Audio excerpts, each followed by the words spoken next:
नमस्ते बच्चों, मैं भारती एप्लाई स्कूल से आज आपके सामने पत्र के बारे में बताने जा रही हूँ। पत्र पत्र किसे कहते हैं? पत्र जो है मानवीय संबंधों में सेतु का काम करता है। सेतु मतलब ब्रिज का काम करता है। हम अपने किसी संकोच की वजह से, संकोच मतलब हेजिटेशन की वजह से या भय की वजह से किसी के सामने अपनी भावनाओं को क्लियर रूप में, स्पष्ट रूप में व्यक्त नहीं कर पाते हैं, लेकिन पत्रों के द्वारा यह काम बहुत ही सरलता से हो जाता है। पत्र में जो है हम अपने भावनाओं का वर्णन जो है कर पाते हैं। और आजकल जो ये जो बिजी लाइफ है, बिजी शेड्यूल चल रहा है, इसमें हम ठीक से किसी से बातचीत ही नहीं कर पाते हैं। तो ऐसे में ये पत्र जो है एक दूत के समान, एक देवदूत के समान जो है, मैसेंजर के समान जो है बहुत ही अच्छी तरीके से काम करता है। तो ये पत्र कैसे लिखना चाहिए? पत्र की जो भाषा होती है बच्चों, बहुत ही सरल, स्पष्ट होनी चाहिए। इसमें शिष्टाचार का, संबोधन का बहुत ही हमें ध्यान रखना चाहिए। पत्र में कोई बनावटीपन नहीं रहना चाहिए। जब हम पत्र लिखते हैं तो ऐसा लगना चाहिए कि लेखक जो है पत्र पढ़ने वाले के सामने बैठा है। बनावटीपूर्ण बड़े बड़े शब्दों का या बहुत ही ज़्यादा हम बहुत बड़े विद्वान हैं, इस तरह से उसमें वर्णन नहीं रहना चाहिए। सिंपल रहना चाहिए, शिष्टाचारपूर्ण रहना चाहिए। हस्तलेख का भी, हमारी राइटिंग का भी उस पर बहुत इफेक्ट पड़ता है बच्चों। और अगर हम अपने से बड़ों को पत्र लिख रहे हैं तो उसमें जो है सम्मान का भाव होना चाहिए, रिस्पेक्ट रहना चाहिए। बड़ों के प्रति रिस्पेक्ट दिखाते हुए लेटर लिखना चाहिए। वही अगर हम छोटों को, अपने से छोटों को लिख रहे हैं तो उसमें स्नेह का भाव होना चाहिए। और लिखाई भी सुंदर सुस्पष्ट होनी चाहिए, जिससे जो है सामने वाला जो है हमारी भावनाओं को अच्छी तरीके से पढ़ सके। और पत्र ऐसे होते हैं बच्चों, देखो जैसे पंडित जवाहरलाल नेहरू ने इंदिरा गांधी को जेल से भी पत्र लिखे थे, डिस्कवरी ऑफ इंडिया, वो पत्रों को सहेज कर रखा गया है ना।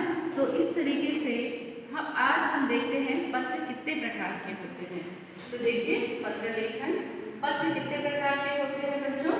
पत्र होता है औपचारिक पत्र और दूसरा होता है अनौपचारिक पत्र। औपचारिक पत्र मतलब ऑफिशियल लेटर्स। आज हम औपचारिक पत्र के बारे में ही पढ़ेंगे।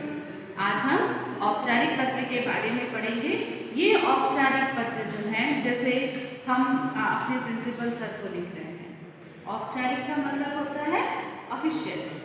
अनौपचारिक का मतलब होता है पर्सनल लेटर्स। पर्सनल लेटर्स मतलब जैसे हम अपने माता पिता को लिख रहे हैं, अपने भाई बहन को लिख रहे हैं, मित्र को लिख रहे हैं, अपने रिलेटिव्स को लिख रहे हैं, तो वो होगा अनौपचारिक पत्र। औपचारिक पत्र मतलब जो हम किसी जैसे अगर हम नगर निगम के प्रधान को लिख रहे हैं, प्रधानाचार्य को लिख रहे हैं, बैंक मैनेजर को लिख रहे हैं, हाँ, तो ऐसे सारे पत्र जो हैं औपचारिक पत्र कहलाते हैं। तो सबसे पहले हम देखते हैं, अभी तुम लोग बच्चे, जैसे अगर तुम लोग को लीव लेटर लिखना है तो किस तरीके से वो लेटर लिखोगे। तो सबसे पहले हम देखते हैं प्रधानाचार्य को पत्र किस तरह से लिखा जाता है। इसके भी बहुत सारे भाग होते हैं। तो देखो, प्राचार्य के नाम, पहला है प्राचार्य के नाम, पत्र किस तरह से लिखा जाता है।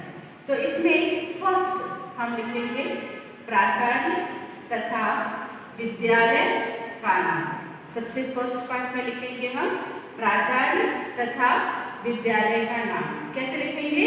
यहाँ पे लिखो क, सेवा में प्राचार्य, क ख ग विद्यालय, क ख ग नगर। यहाँ पे तुम लोग को लगेगा कि हमने क ख ग विद्यालय क्यों लिखा है, क ख ग नगर क्यों लिखा है। तो क ख ग विद्यालय मतलब तुम्हारे विद्यालय का जो भी नाम हो, तुम उस विद्यालय का नाम लिख सकते हो। जैसे हमारे विद्यालय का नाम क्या है? एप्पल आई स्कूल, है ना। तो हम लोग यहाँ पे लिखेंगे प्राचार्य एप्पल आई विद्यालय या एप्पल आई स्कूल। क ख ग नगर, हमारा जो ये स्कूल है किस एरिया में आता है? श्रीनगर। तो हम यहाँ पे लिखेंगे श्रीनगर। या कोई भी जो भी, अगर तुम यहाँ पे नगर लिखना चाहो तो लिख सकते हो। प्लेस में यहाँ पे स्कूल लें और ये स्कूल कहाँ पे सिचुएटेड है, वो एरिया नेम जो है यहाँ पे हमें, लोकेशन जो है यहाँ पे हमें लिखना है। तो सेकंड में देखो विषय का उल्लेख। विषय का उल्लेख उसके बाद आता है, सेवा में के बाद आएगा विषय का उल्लेख। विषय मतलब हम सब्जेक्ट को, क्या सब्जेक्ट हम लोग किस सब्जेक्ट के ऊपर लिख रहे हैं, लीव लेटर लिख रहे हैं या कोई कंप्लेंटिंग लेटर लिख रहे हैं या फिर हमें कुछ और चाहिए, स्कॉलरशिप के लिए लिख रहे हैं, छात्रवृत्ति के लिए लिख रहे हैं, किस लिए लिख रहे हैं, वो जो आएगा विषय का उल्लेख। उसके बाद आएगा आदरसूचक संबोधन, फिर आएगा मुख्य बात, वो क्या है, body of the letter, last में धन्यवाद, स्वनिर्देश मतलब कौन लेटर लिख रहा है, क्या है, फिर किस दिनांक में हम लोग लिख रहे हैं। तो यहाँ पे तो पहला क का मैंने यहाँ पे वर्णन किया, सेवा में प्राचार्य, का विद्यालय, का विद्यालय। सेकंड है विषय का उल्लेख, तो फिर हम यहाँ पे सेकंड पॉइंट में लिखेंगे विषय। विषय मतलब क्या सब्जेक्ट है हमारा, किस लिए हम एड्रेस कर रहे हैं। तो अगर हम लिख रहे हैं लीव लेटर तो लिखेंगे 2 दिन का अवकाश, मतलब 2 डेज के लिए लीव चाहिए। थर्ड है आदरसूचक संबोधन। हम लोग को जब भी हम लिखेंगे लेटर तो आदरसूचक, रिस्पेक्टफुली, रिस्पेक्ट जो है, सम्मानपूर्वक जो है आदरसूचक शब्दों का प्रयोग करना चाहिए। जैसे हम लोग इंग्लिश में करते हैं सर, रिस्पेक्टेड सर, तो यहाँ पे हम लोग आदरणीय महोदय भी लिख सकते हैं, श्रीमान जी भी लिख सकते हैं।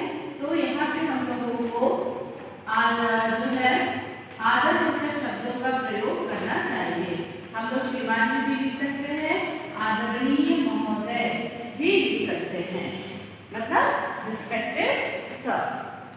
उसके बाद देखो मुख्य बात, आदरणीय हो गया, उसके बाद जो है हम लोग संबोधन करें, फिर है मुख्य बात। मुख्य बात में क्या हम लोग बॉडी ऑफ द लेटर किस लिए कर रहे हैं, तो हम लोग इंग्लिश में क्या बोलेंगे, रिस्पेक्टफुली आई से दैट, तो वैसे ही हिंदी में बोलेंगे सविनय निवेदन है कि, हम लोग उनसे रिक्वेस्ट कर रहे हैं।